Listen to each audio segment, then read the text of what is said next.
Hepinize merhaba. Bugün sessiz ders çalışma vlog videosu çekiyorum. Yanıma suyumu alıyorum ve bilgisayarımdan 40 dakikalık Pomodoro açıyorum. Gerçekten Pomodoro'yu bence kullanın. Çok güzel bir şey.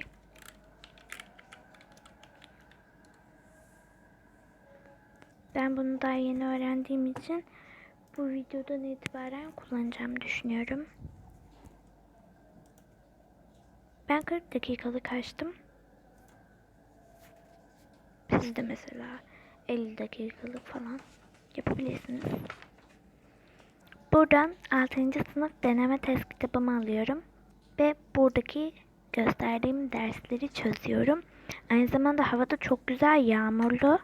Yağmurlu havada ders çalışmayı gerçekten çok severim çünkü gerçekten insanı motive ediyor. Ve burada testimi çözüyorum.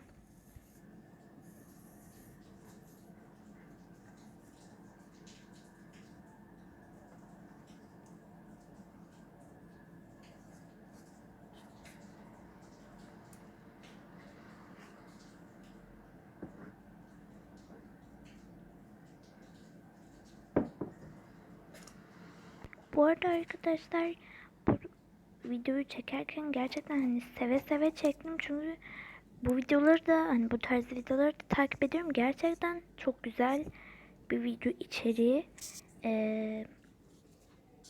ve başka kişilerin yaptığı da gerçekten çok güzel videolar var.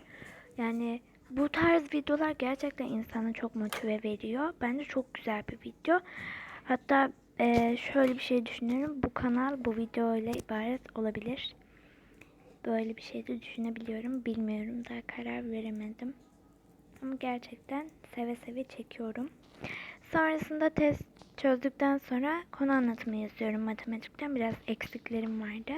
Ama yazarken çekemedim maalesef. Sonrasında bu tuhaf bilim akademisi mi ne öyle bir şey şurada görüyorsunuz zaten. O kitabı okudum. Bunu bana arkadaşım ödünç olarak vermişti. Gerçekten çok güzel bir kitap. Sarıyor insanı. Buna daha yeni başladım görüyorsunuz. Bundan biraz okudum. Evet, videom bu kadardı. Şimdi de çalışma masamı topluyorum.